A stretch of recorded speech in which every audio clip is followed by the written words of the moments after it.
I stepped out of the yellow taxi onto the corporate parking garage's polished concrete, my heels clicking as I walked toward the elevator.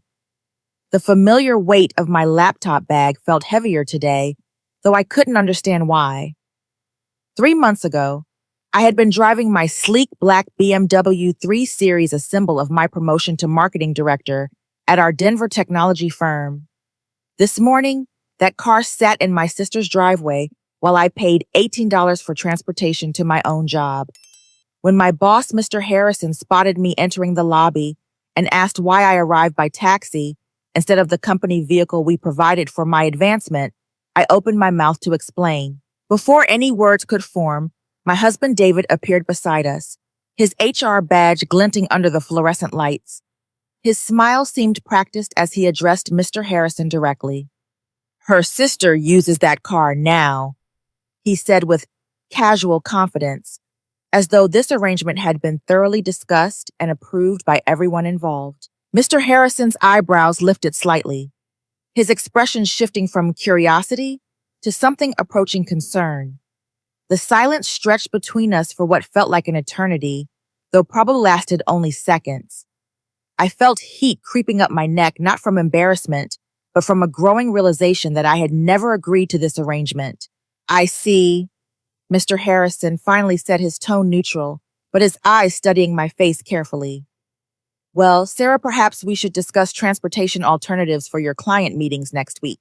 David's hand touched my elbow gently, a gesture that might appear supportive to an observer, but felt controlling to me. "No worries, Mr. Harrison. We have everything sorted out at home." After Mr. Harrison walked away toward the executive offices, I turned to face David fully. The lobby's marble floors reflected the morning sunlight streaming through the tall windows, creating patterns that seemed to shift as other employees moved around us.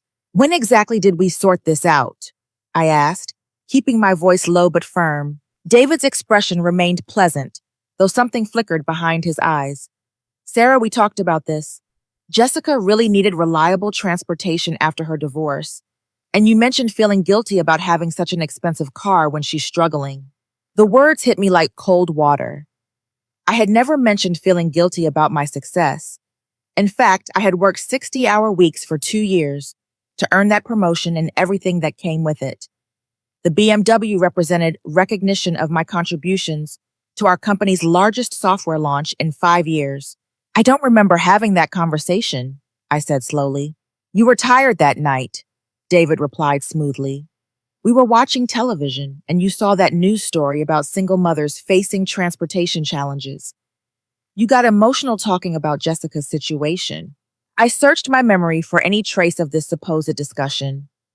While I certainly cared about my sister's well-being, after her difficult divorce, I would never have casually given away a company benefit without proper consideration and consultation. That evening, I drove my personal Honda Civic to Jessica's apartment complex, a modest collection of 2-story buildings surrounded by small patches of lawn that children used as playgrounds. The November air carried hints of approaching winter, and early darkness had already settled across the neighborhood. Jessica answered her door with Tyler, her 7-year-old son clinging to her leg. Homework papers were scattered across her kitchen table, and the television played a cartoon at low volume. "Sarah, what a surprise," Jessica said, stepping aside to let me in. "Is everything okay?" I sat down at her kitchen table, moving aside a math worksheet covered in Tyler's careful printing. "I need to ask you about the car situation." Jessica's face immediately flushed. "Oh, Sarah, I can't thank you enough. When David called and said you wanted to help, I almost cried. Having reliable transportation has made such a difference for Tyler's school pickup and my job at the veterinary clinic." My stomach dropped. "David called you about 3 weeks ago." Jessica continued, settling into the chair across from me while Tyler returned to his homework. "He explained how you felt terrible seeing me take the bus to work and worry about getting Tyler to his after-school program on time. He said you had been talking about wanting to help family, but didn't know how to bring it up without seeming pushy." I stared at my sister, processing this information. David had initiated contact with Jessica and created an entire narrative about my feelings and motivations that bore no resemblance to any conversation we had ever had. Did David say anything else? I asked carefully. Jessica glanced toward Tyler, then lowered her voice. He mentioned you felt guilty about your success while I was struggling financially. He said you wanted to be more generous with family but worried about overstepping boundaries. The manipulation was becoming clearer with each detail. David had positioned himself as the thoughtful intermediary, facilitating my supposed generosity, while actually making decisions about my professional benefits without my knowledge or consent. Jessica, can you show me the messages David sent you? She pulled out her phone and scrolled through her text history. The conversation thread with David painted a picture of a caring sister consumed with guilt over her economic advantages. According to these messages, I had been discussing Jessica's situation regularly and desperately wanted to help, but needed David to arrange everything because I was too emotional about family dynamics to handle direct communication. One message particularly caught my attention. David had written, "Sarah's bonus this quarter was substantial, and she keeps talking about how unfair it is that she has luxury benefits while you're taking public transportation. She asked me to reach out because she gets too choked up talking about your struggles directly." I had never discussed my bonus amounts with David in specific terms, and I certainly had never expressed guilt about earning professional recognition. The message also revealed that David possessed detailed knowledge about my compensation that I didn't remember sharing. "Jessica, I need you to know something important," I said slowly. "I never asked David to contact you, and I never agreed to share the company car. While I absolutely want to support you and Tyler, this decision was made without my involvement." My sister's expression shifted from gratitude to confusion, then to something approaching panic. "Sarah, I can't lose this car. I finally feel stable again after everything with the divorce. I was able to take Tyler to his soccer games this month, and I didn't have to leave work early to catch the last bus." I reached across the table and squeezed her hand. "We'll figure out a solution that works for everyone. But first, I need to understand exactly what David has been telling you about our family situation." Jessica pulled up more messages, revealing weeks of communication between her and my husband. David had shared details about my salary, my work stress levels, and even my concerns about Tyler's adjustment after the divorce. Information I considered private between spouses had become the foundation for David's unauthorized family intervention. As I read through the messages, a pattern emerged that extended far beyond car arrangements. David had been positioning himself as the keeper of my emotional state and the interpreter of my intentions, creating situations where my family received his version of my thoughts and feelings rather than direct communication from me. The drive home that night felt different. Every streetlight seemed brighter. Every familiar landmark appeared more significant. I was beginning to understand that the car situation represented something much larger than transportation logistics or family generosity. The next morning, I arrived at work early and headed directly to my office on the 14th floor. The Denver skyline stretched beyond my windows, with the Rocky Mountains creating a dramatic backdrop in the distance. I settled at my computer and began reviewing my recent email correspondence, looking for anything unusual or inconsistent with my memory. What I found made my hands shake. During my business trip to Chicago last month, several important emails had been sent from my account. A client inquiry about extending our software implementation timeline had received a response agreeing to delays that would cost our company thousands in penalty fees. Another message to the head of product development had declined a collaboration opportunity that I had been excited to pursue. Most disturbing was an email to Janet Morrison, director of the Regional Marketing Division, who had contacted me about applying for a senior position that would involve relocating to Seattle. The response from my account had been polite but firm, stating that family commitments made such opportunities impossible to consider. I had never seen any of these emails before this moment. I picked up my phone and called our IT department asking to speak with Tom, the systems administrator, who handled our email security protocols. "Tom, this is Sarah from marketing. I need to review the login activity for my email account, particularly during the dates I was traveling to Chicago last month." Tom's voice carried the careful professionalism of someone who dealt with security concerns regularly. "I can pull those logs for you, Sarah. Is there a specific issue you're investigating? I believe someone may have been accessing my email without authorization.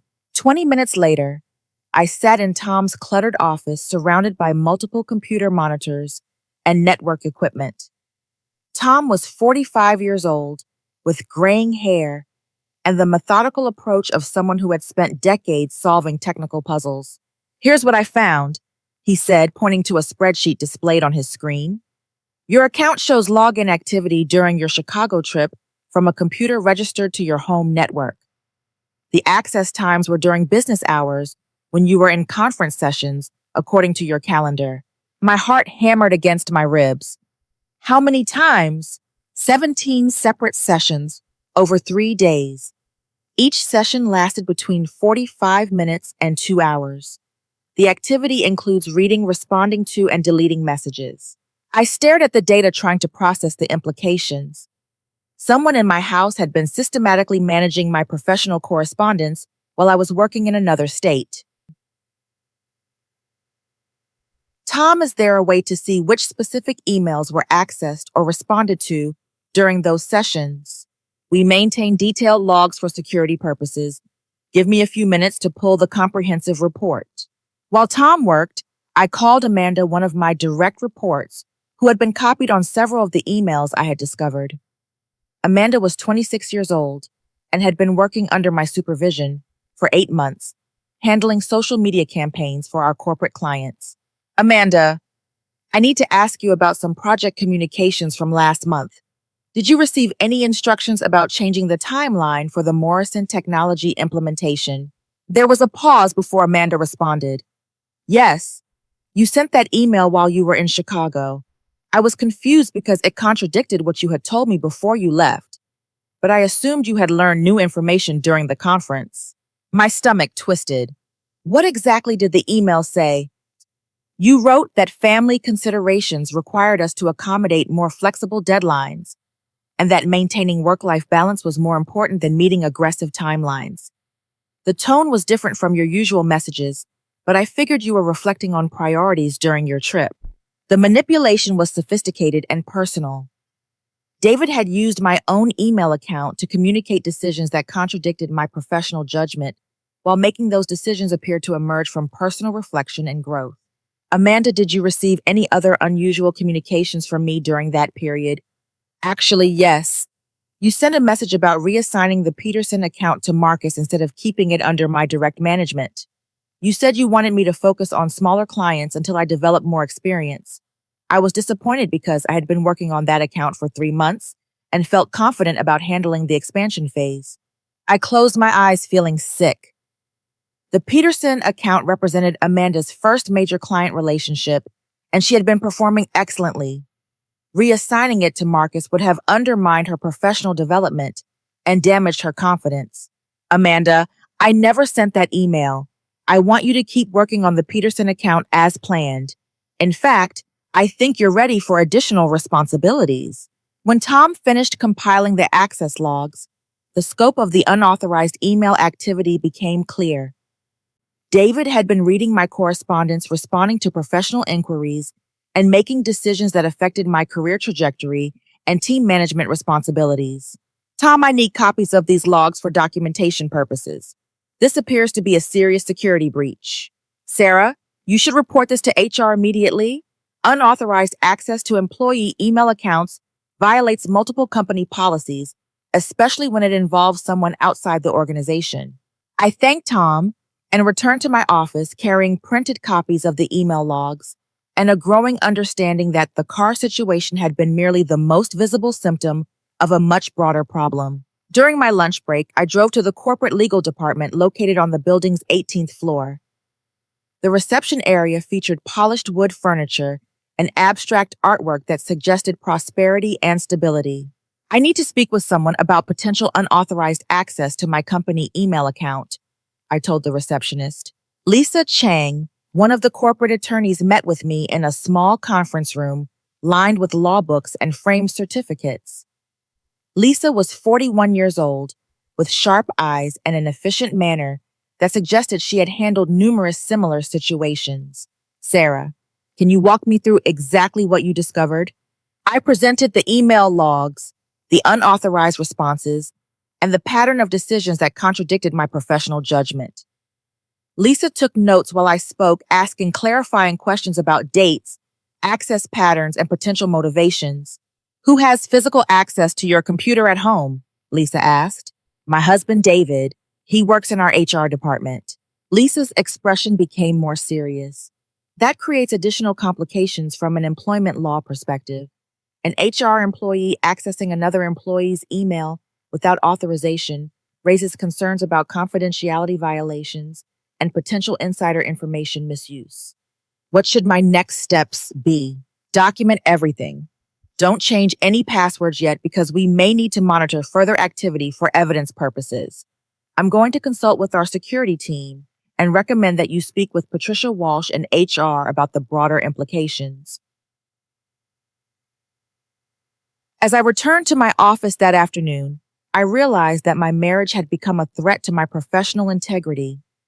David was using his position as my spouse and his access to our shared living space to manipulate my career in ways that I was only beginning to understand. The view from my office window looked the same as it had that morning, but everything felt different. The mountains in the distance seemed farther away, and the city below appeared less familiar. I was starting to see my life from a perspective I had never considered before, and what I was discovering challenged every assumption I had made about trust partnership and professional autonomy. That weekend, I decided to examine our household finances more carefully. David typically handled our budget planning and investment decisions, explaining that his business degree and HR experience gave him better insight into financial management. I had been content with this arrangement, focusing my attention on work demands and trusting his expertise. Saturday morning, while David visited his mother, Helen, for their weekly coffee, I gathered all our financial documents and spread them across the dining room table. Bank statements, investment reports, and tax documents created a paper landscape that told the story of our economic life together. What I discovered made me question everything I thought I knew about our financial situation. For the past 8 months, David had been telling me that we needed to contribute money toward his mother's medical expenses. According to him, Helen's insurance coverage was inadequate for her cardiac treatment, and we were responsible for covering prescription costs and specialist visits that totaled nearly $3,000 per month. I had never questioned these expenses because David presented them as family obligations that came with detailed explanations about co-pays, deductibles, and medication requirements. My quarterly performance bonuses had been directed toward what David described as Helen's healthcare fund. However, the bank records told a different story entirely. The money that should have been flowing to medical expenses was actually being transferred to an investment account I had never seen before. This account, opened in David's name 6 months ago, contained nearly $22,000 in cryptocurrency investments. I called Helen directly, something I rarely did without David facilitating the conversation. Helen, this is Sarah. I hope I'm not bothering you, but I wanted to check on how you're feeling and see if there's anything you need. Sarah, how thoughtful of you to call. I'm doing wonderfully, thank you for asking. My doctor says my blood pressure is excellent, and I haven't had any health concerns since my routine physical last spring. My mouth went dry. What about your cardiac treatment and the medication expenses, Cardiac treatment. Helen sounded genuinely confused. Sarah, I don't have any cardiac issues. My health insurance through the teacher's retirement system has been excellent. I haven't had any significant medical expenses in years. After ending the call, I sat staring at the financial documents spread before me. David had created an elaborate fiction about his mother's health problems to justify redirecting my bonuses toward his personal investment activities. I opened David's laptop, which he typically left on the kitchen counter when he went out. His browser history revealed extensive research into cryptocurrency markets, investment forums, and trading platforms. He had been monitoring Bitcoin and Ethereum prices daily, making investment decisions based on my expected bonus schedule. More disturbing was a folder labeled Sarah Work Info that contained detailed information about our company's financial performance, upcoming contracts, and acquisition discussions. David had been systematically gathering insider information through my access and using it to inform his investment timing. I photographed the financial documents and saved copies of David's research activity to a secure cloud storage account that he couldn't access. The evidence painted a picture of systematic financial manipulation that had been occurring for months. When David returned from his mother's house that afternoon, I was sitting at the dining room table with the financial documents still spread before me. "Sarah, what's all this?" he asked, his tone light, but his eyes immediately scanning the papers with obvious concern. "I called your mother today to ask about her medical expenses." David's face remained neutral, but his hands fidgeted with his car keys. "Oh, did she mention anything specific?" "She mentioned that she doesn't have any medical expenses and hasn't had cardiac problems." The silence stretched between us like a wire under tension. David set his keys on the counter carefully, his movements deliberate and controlled. "Sarah, my mother tends to downplay her health issues because she doesn't want to worry people. You know how proud she is about maintaining her independence." "David, where's the $22,000 that was supposed to pay for her treatment?" He sat down across from me, his expression shifting to what I now recognized as his crisis management mode. "I invested that money to try to grow it faster than it was sitting in our savings account. The goal was to build a larger healthcare fund for future needs."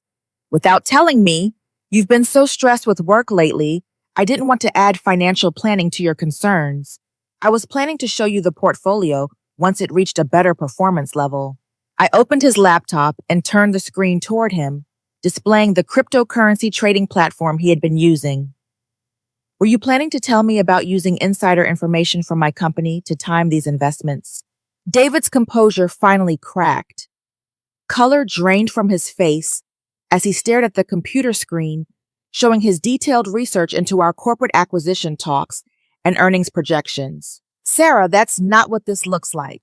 "What does it look like, David?" He rubbed his forehead with both hands, a gesture I had seen during stressful work situations, but never during personal conversations between us.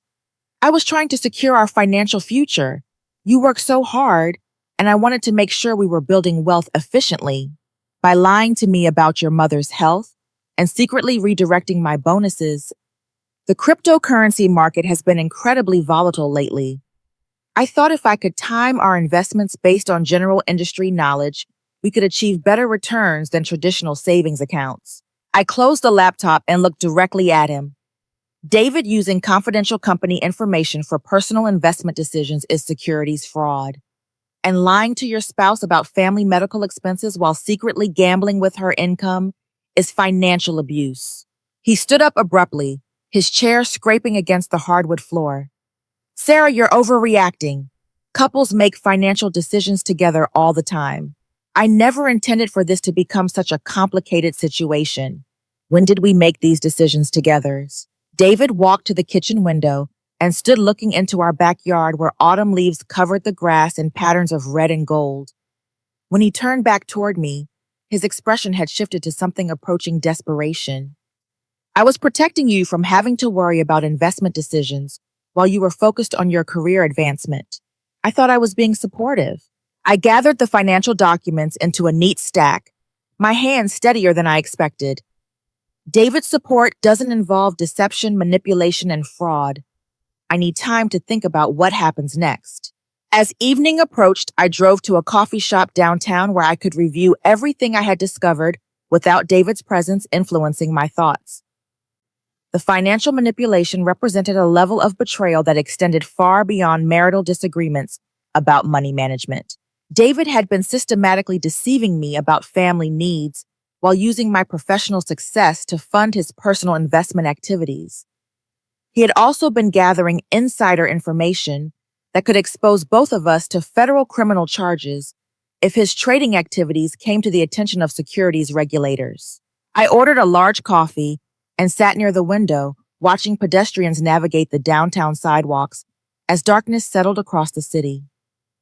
For the first time since discovering the car situation, I began to understand that I wasn't dealing with poor communication or different perspectives about family assistance.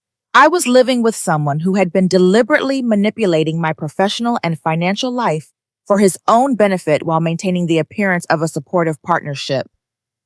The recognition was both liberating and terrifying, opening possibilities for action while revealing the depth of betrayal I had been experiencing without recognition. Monday morning, I requested a meeting with Patricia Walsh, the head of our Human Resources Department. Patricia was 52 years old, with silver hair and the composed demeanor of someone who had navigated decades of workplace complexities. Her office featured professional awards and photographs from corporate training events, creating an atmosphere of competence and discretion.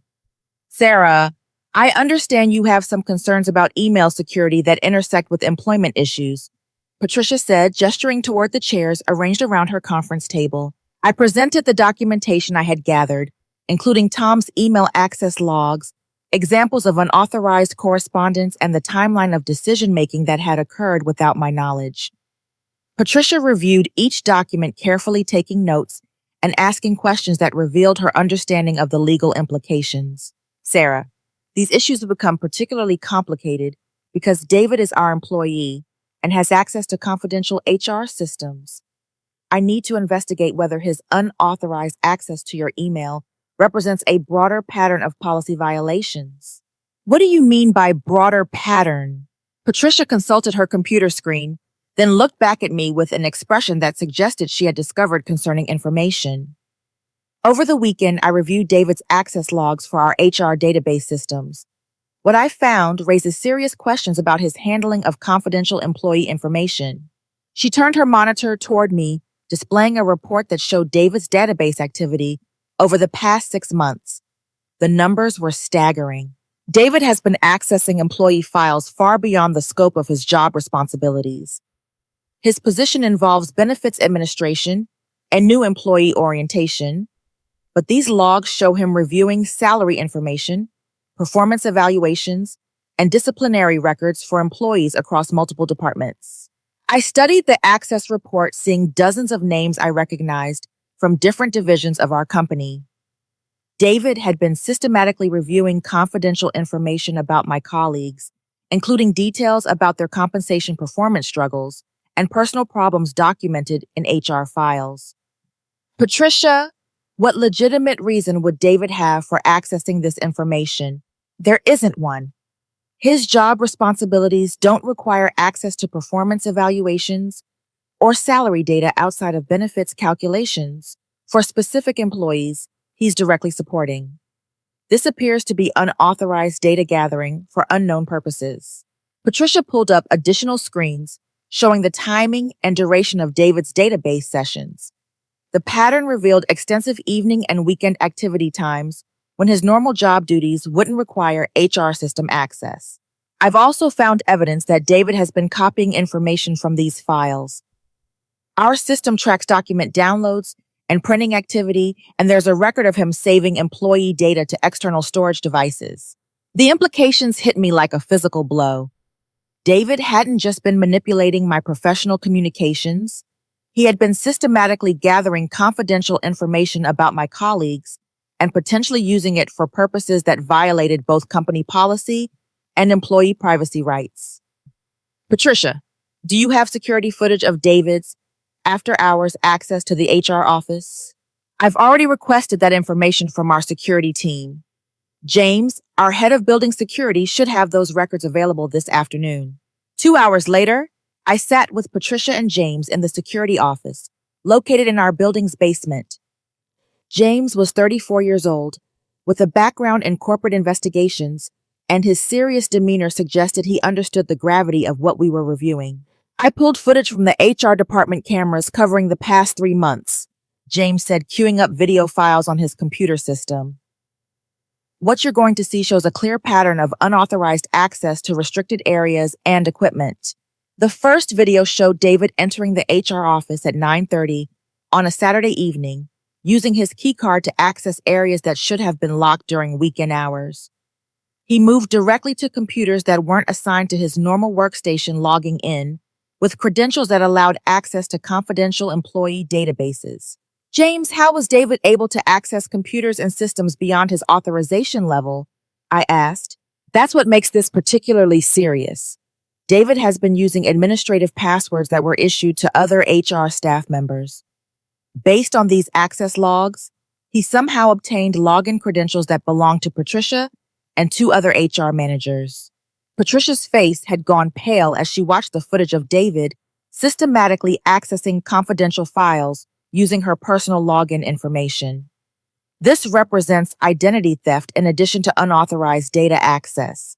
David has been impersonating other HR employees to bypass security restrictions. Additional footage showed David copying files to USB drives and photographing computer screens with his personal phone.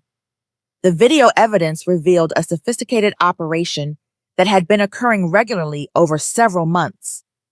James, do we know what information David was targeting specifically? Based on the file access logs, he was particularly interested in employees who had received disciplinary actions, salary negotiations, and personal information related to family situations or financial problems. It appears he was building comprehensive profiles of employee vulnerabilities.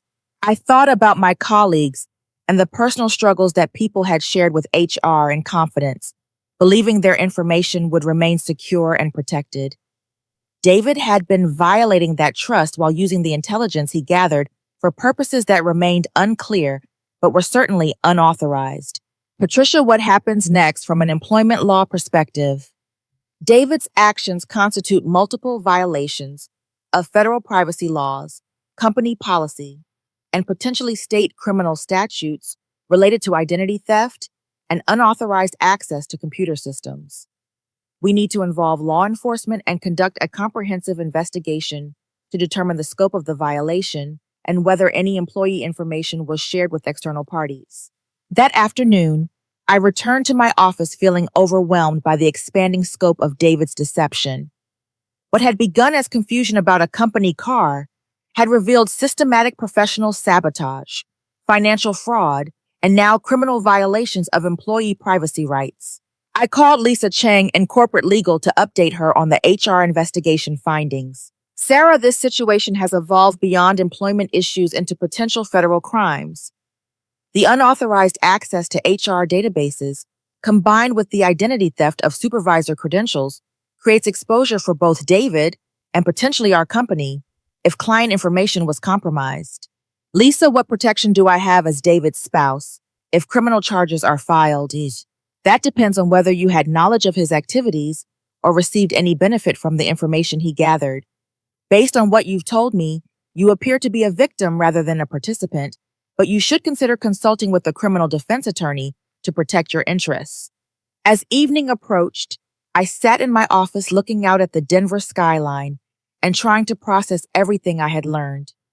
David's betrayal extended far beyond our marriage to include violations of my colleagues' privacy and potential criminal activity that could affect dozens of families.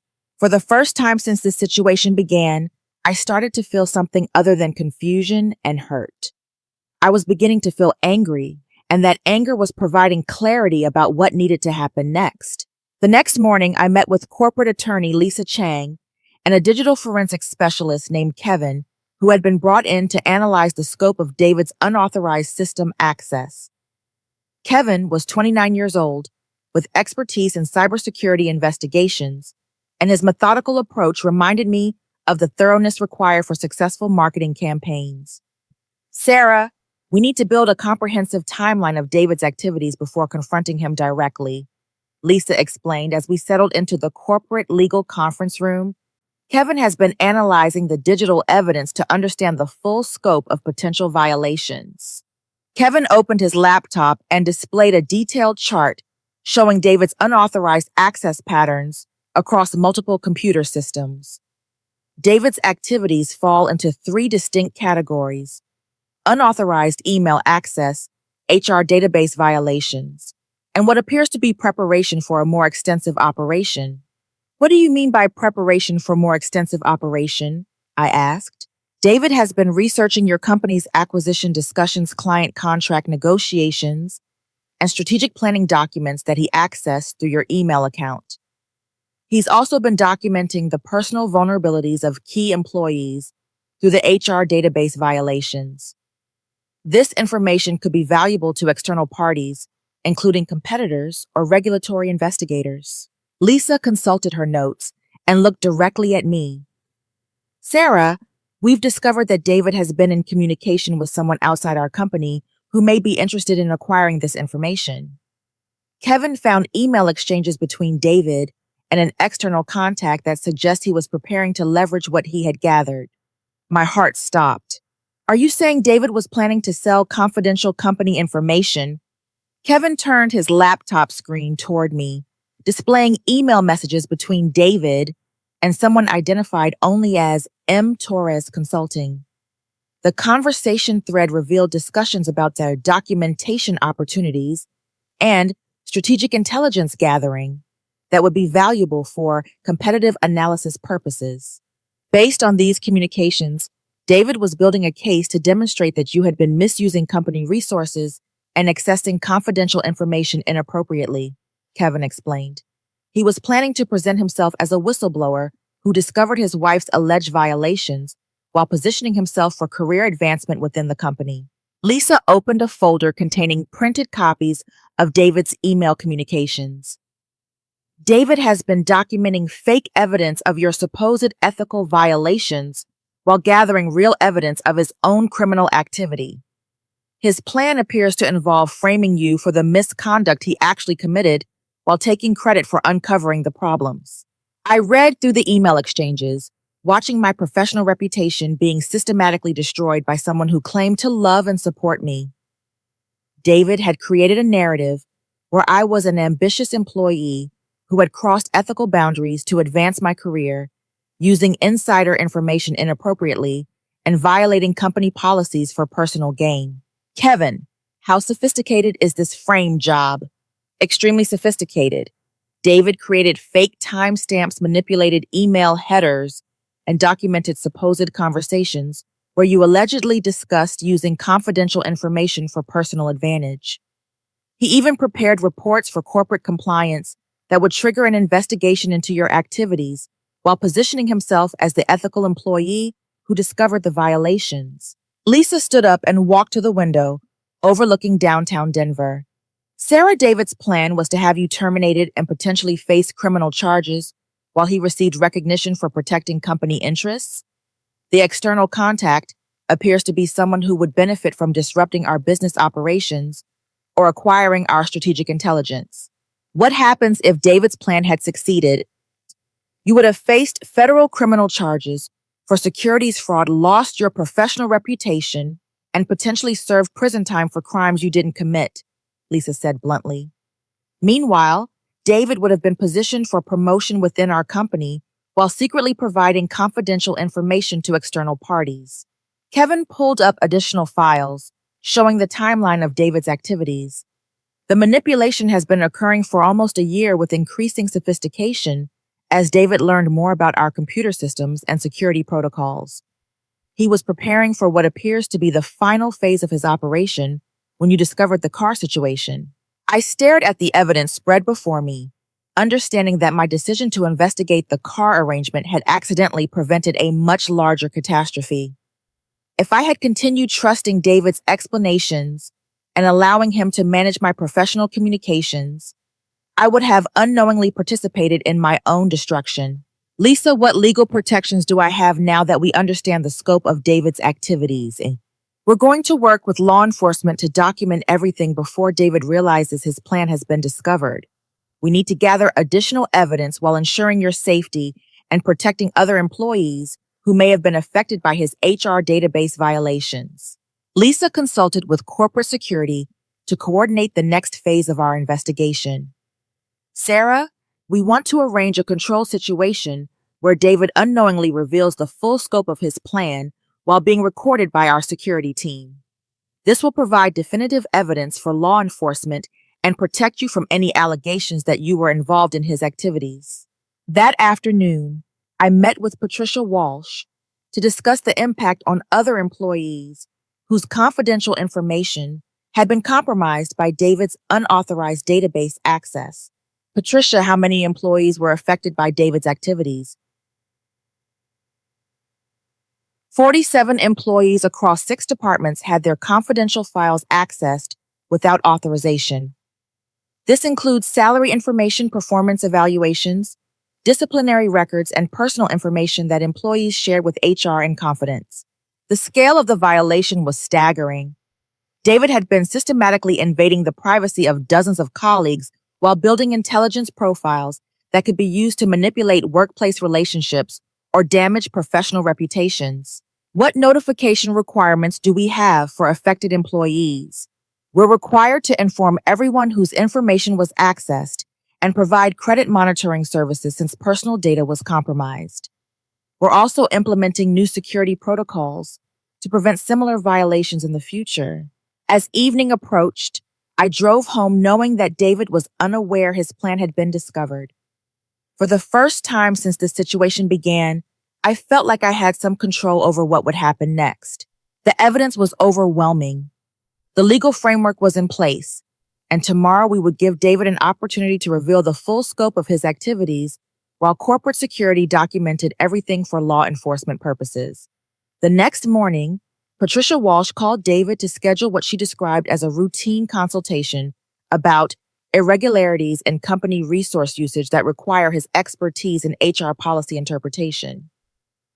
The meeting was scheduled for 2 o'clock that afternoon in Conference Room B, a space that had been equipped overnight with discreet recording equipment by corporate security. Lisa Chang briefed me on the strategy during our morning preparation session. Sarah David will believe he's helping investigate your supposed violations.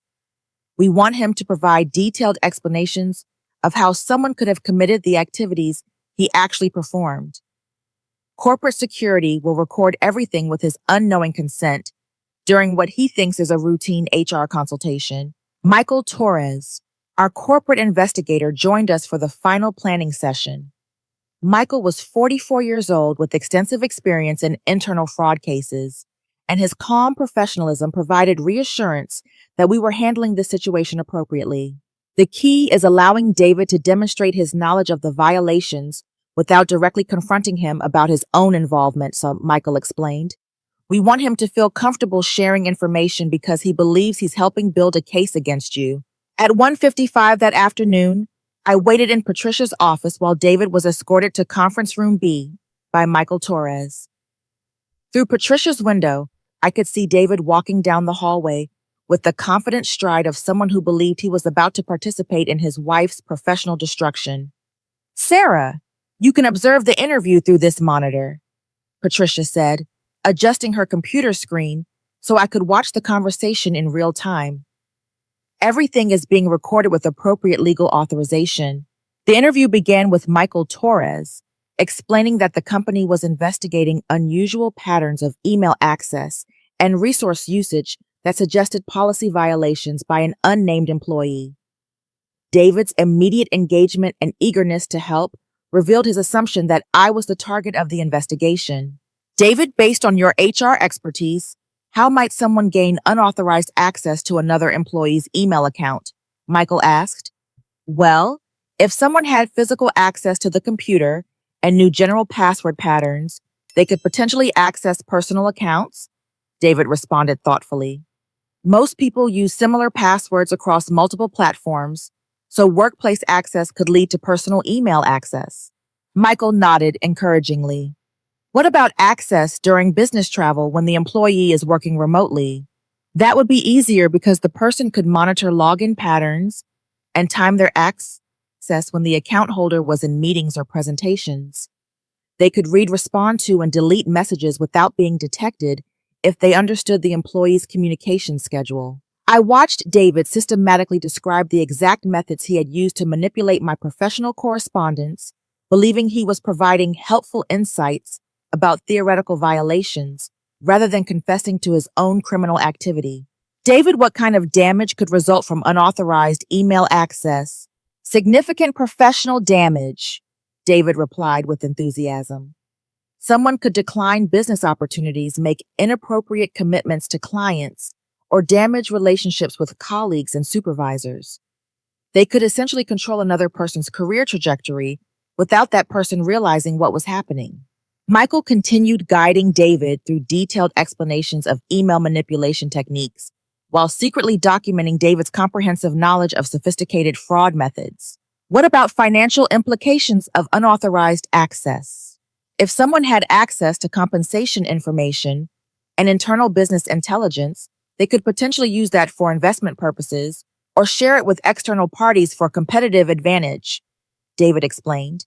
They might also redirect bonuses or manipulate expense reimbursements through fake documentation. I felt sick watching David describe financial manipulation techniques with obvious expertise while maintaining the pretense of providing theoretical guidance for investigating someone else's misconduct. David, how might someone access confidential HR information beyond their job responsibilities? HR database access requires specific credentials, but someone could potentially obtain login information from colleagues or use administrative passwords if they had physical access to computers after hours, David said confidently. They could review salary data performance evaluations and personal information that employees share confidentially with HR.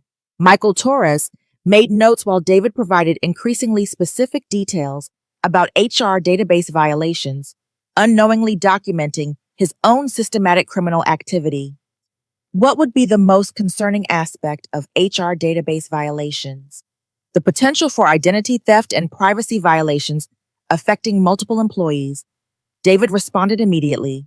Someone with access to personal information could manipulate workplace relationships, damage professional reputations, or even sell confidential data to external parties. Michael paused and consulted his notes. David, you've provided very detailed insights into these potential violations. Your knowledge seems quite comprehensive. I've been thinking about security vulnerabilities since this investigation began, David replied. It's important to understand how these violations could occur so we can prevent them in the future. David, can you walk me through specific timelines when these violations might have occurred? David proceeded to provide exact dates and timeframes that matched his own unauthorized access patterns, while continuing to believe he was helping build a case against me. His detailed knowledge of system access protocols, password bypass methods, and timing strategies created a comprehensive confession disguised as expert consultation. One more question, David. If you were investigating this situation, what evidence would you look for? Computer access logs, email timestamps, financial transaction records, and database activity reports, David answered without hesitation. You'd also want to examine any external communications that might reveal coordination with outside parties or personal benefit from confidential information. Michael Torres closed his notebook and thanked David for his cooperation. This has been extremely helpful, David. Your insights will be valuable for resolving the situation. As David left conference room B, I could see his satisfied expression through Patricia's window. He walked back toward the HR department, believing he had just contributed to my professional destruction while actually providing law enforcement with everything they would need to prosecute him for federal crimes. Sarah, that was one of the most comprehensive confessions I've ever witnessed, Michael Torres said when he joined us in Patricia's office. David essentially provided a complete manual for the crimes he committed while believing he was helping investigate you. Lisa Chang reviewed the recording with obvious satisfaction. This evidence eliminates any possibility that David could claim ignorance about the illegality of his activities. He clearly understands the laws he violated and the harm his actions could cause. Patricia consulted her calendar and looked at me seriously. Sarah, we're scheduling a final meeting for tomorrow morning where David will learn that he was actually confessing to his own crimes rather than investigating yours. Law enforcement will be present to take him into custody, and our company will terminate his employment immediately. That evening, I sat in my office as the Denver skyline darkened around me, knowing that tomorrow would bring resolution to a situation that had consumed my life for weeks. David's plan to destroy my career had instead documented his own criminal activity so thoroughly that no legal defense would be possible. For the first time since discovering the car situation, I felt something approaching peace. Justice was going to be served, and I would finally be free from manipulation that I had been experiencing without understanding its scope or severity. The next morning, I arrived at work early and met with Lisa Chang, Patricia Walsh, and two federal agents who had been reviewing the evidence against David overnight. Agent Sarah Martinez specialized in white-collar crime, and Agent Robert Chen focused on cybersecurity violations. Their presence made the situation feel both more serious and more protected. Sarah, the evidence your company has gathered supports federal charges for securities fraud, identity theft, computer intrusion, and conspiracy to commit fraud, Agent Martinez explained. David's activities represent a sophisticated criminal enterprise that could have resulted in significant financial damage to your company and personal harm to affected employees. Agent Chen consulted his notes about the technical aspects of David's violations. The unauthorized access to HR databases and email systems constitutes multiple felonies under federal computer crime statutes. The identity theft of supervisor credentials adds additional charges that carry substantial prison sentences. At 9:30 that morning, David was called to Patricia Walsh's office for what he believed would be a follow-up discussion about the investigation. When he entered the conference room and saw the federal agents waiting alongside corporate representatives, his confident expression immediately shifted to confusion and then panic. "David, please have a seat," Agent Martinez said professionally. "We need to discuss your activities regarding unauthorized access to computer systems and confidential employee information." David's eyes darted around the room, finally focusing on me with an expression of betrayal that seemed ironic given the circumstances. "Sarah, what is this about it?" "David, yesterday afternoon, you provided detailed descriptions of criminal activities that match your own unauthorized access to email accounts, HR databases, and confidential company information," Agent Chen explained. "We're here to place you under arrest for federal crimes." As the agents read David his rights and placed him in handcuffs, I felt a complex mixture of relief, sadness, and vindication. The person I had trusted most completely had been systematically destroying my professional life while planning to frame me for his own criminal activities. Patricia Walsh addressed the immediate employment implications. "David, your employment with this company is terminated effective immediately. You're banned from company property and all your access credentials have been revoked." "Sarah, this is insane," David said as the agents prepared to escort him from the building. "We can work this out. You're overreacting to a misunderstanding about communication and decision-making." I looked at him directly, feeling clearer about our relationship than I had in months. "David, this isn't about communication. This is about fraud, identity theft, and systematic manipulation that could have destroyed my career and landed me in prison for crimes I didn't commit." After David was taken into custody, I met with Mr. Harrison, my boss, who had been briefed on the investigation findings. His office overlooked the Denver business district, and the November sunlight created patterns across his mahogany desk. "Sarah, the company wants to express our complete confidence in your professional integrity and our commitment to supporting you through this difficult situation," Mr. Harrison said. "We're also implementing new security protocols based on what we learned from this investigation." "Thank you, Mr. Harrison. I appreciate the company's support during this situation." "Sarah, there's something else. The Regional Marketing Division in Seattle has renewed their interest in having you apply for the senior director position. The opportunity is still available if you're interested in relocating and taking on expanded responsibilities." The irony was overwhelming. David's manipulation had been designed to prevent exactly this kind of career advancement, and his criminal activities had ultimately created circumstances that made the opportunity even more appealing. "I would very much like to apply for that position," I said. 2 weeks later, I received notification that I had been selected for promotion to Regional Marketing Director, overseeing operations in Colorado, Utah, and Washington. The position came with a substantial salary increase, expanded authority, and the opportunity to implement marketing strategies across multiple state markets. The company also asked me to lead development of new security training protocols based on my experience with insider threats. My firsthand knowledge of manipulation techniques and red flag indicators would help protect other employees from similar violations. Jessica and I developed a new arrangement for transportation that didn't involve company benefits. Using part of my promotion bonus, I helped her secure financing for a reliable used car that she could afford independently. Tyler started riding his bicycle to school on nice days, developing confidence and independence that made Jessica proud. Sarah, I can't thank you enough for handling this situation so carefully, Jessica said when we met for coffee to celebrate her successful job interview at a larger veterinary clinic. When I learned what David had been doing, I felt terrible about accepting the car without talking to you directly. Jessica, you were manipulated just as much as I was. David created a situation where my family received false information about my intentions while I remained unaware of decisions being made in my name. Tyler was thriving in his new school environment, and Jessica's increased financial stability allowed her to focus on career development rather than survival logistics. She enrolled in evening classes to become a licensed veterinary technician, building toward economic independence that didn't require family assistance. David's criminal trial proceeded efficiently due to the comprehensive evidence he had unknowingly provided during his interview with corporate investigators.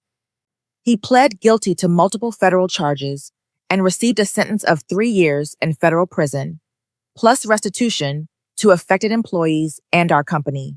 During the sentencing hearing, David's attorney requested leniency based on his cooperation with investigators and his recognition of the harm he had caused. David addressed the court directly expressing remorse for his actions and acknowledging that his behavior had been driven by insecurity about his professional status compared to his wife's career advancement.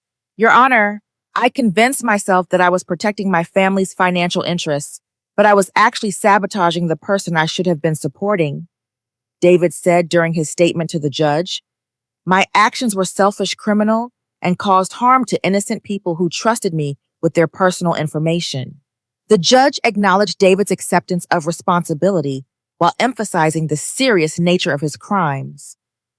Mr. Patterson, your violations affected dozens of families and could have resulted in devastating consequences for your wife's career and freedom. The sophisticated nature of your criminal enterprise demonstrates premeditation that cannot be overlooked.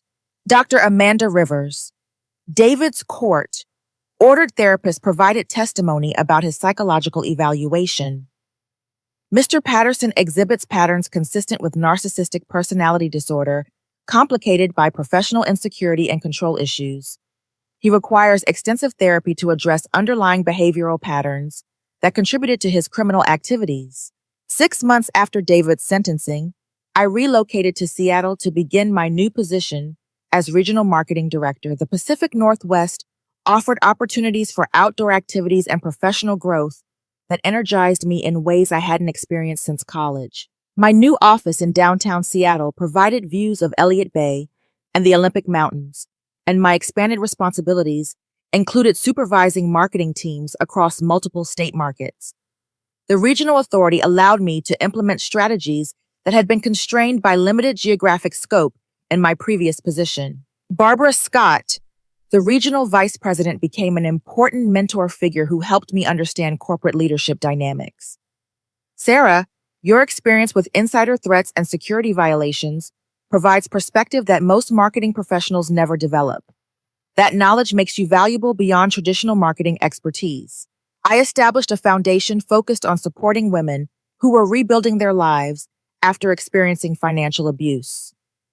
The foundation provided job training, assistance, legal consultation, and financial literacy education for women like Jessica, who needed resources to achieve economic independence. Sarah, what you've created here helps women recognize manipulation before it escalates to criminal behavior, said the foundation's first scholarship recipient, a woman whose husband had been secretly redirecting her teacher's salary toward gambling activities. The foundation's first annual fundraiser attracted corporate sponsors and community leaders who recognized the importance of supporting women's economic autonomy. The event raised $45,000 for programs that would help dozens of women develop financial independence and professional skills. On a clear February evening, I stood on my Seattle apartment balcony looking across Elliott Bay toward the Olympic Mountains. The city lights reflected off the water, creating patterns that shifted with each passing ferry and pleasure boat. My phone rang with a call from Jessica, who had just finished her first semester of veterinary technician training with excellent grades. "Sarah, I wanted to thank you again for helping me understand that accepting help shouldn't involve manipulation or deception," Jessica said. "The car situation taught me to ask questions when something feels too easy or when explanations don't make complete sense." Tyler was doing well in his new school environment, and Jessica's increased confidence had improved their mother-son relationship in ways that extended beyond transportation logistics. "Jessica, what happened with David taught me that trust requires transparency and support requires respect for personal autonomy. Those lessons have made me a better sister and a better professional." As our conversation ended, I reflected on the transformation that had occurred over the past year. What began as confusion about a company car had revealed systematic manipulation that threatened my career, my freedom, and the well-being of dozens of colleagues. David's criminal activities had ultimately created opportunities for growth and advancement that exceeded what I could have achieved without experiencing adversity.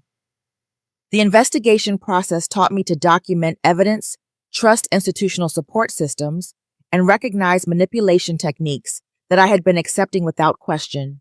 More importantly, I learned that professional success earned through merit cannot be diminished by others' insecurity or attempts at control.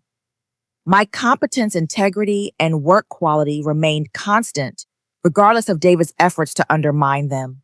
The Foundation's work with women experiencing financial abuse provided ongoing reminders about the importance of economic independence and the recognition that manipulation often escalates gradually until victims normalize behaviors that are actually criminal. Standing on my balcony overlooking Elliott Bay, I felt grateful for the difficult lessons that had led to this peaceful moment.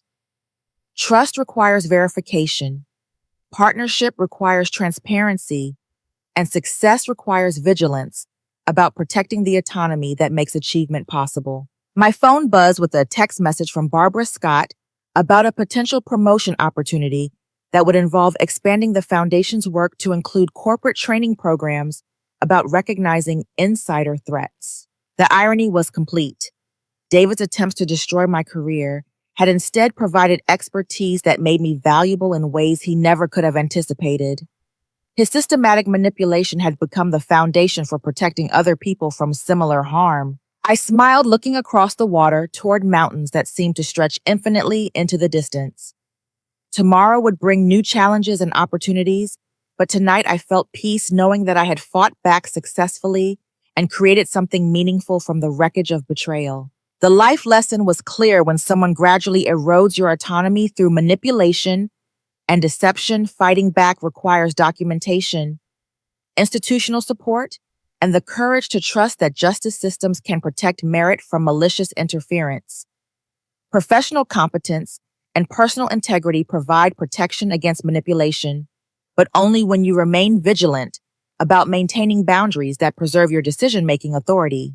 Have you ever experienced a situation where someone you trusted was making important decisions about your life without your knowledge or consent? How did you recognize the manipulation, and what steps did you take to regain control? I'd love to hear your thoughts and experiences in the comments below. If this story resonated with you, please like this video to help others find it when they need guidance about recognizing manipulation in professional or personal relationships. Subscribe for more stories about overcoming betrayal and building stronger boundaries, and share this with someone who might benefit from understanding how systematic manipulation can disguise itself as support or partnership. Thank you for listening to my story about fighting back against manipulation and fraud. I hope it provides encouragement for anyone facing similar challenges and reminds us all that trust requires transparency and true partnership respects individual autonomy. Wishing you strength and clarity in all your relationships, both personal and professional.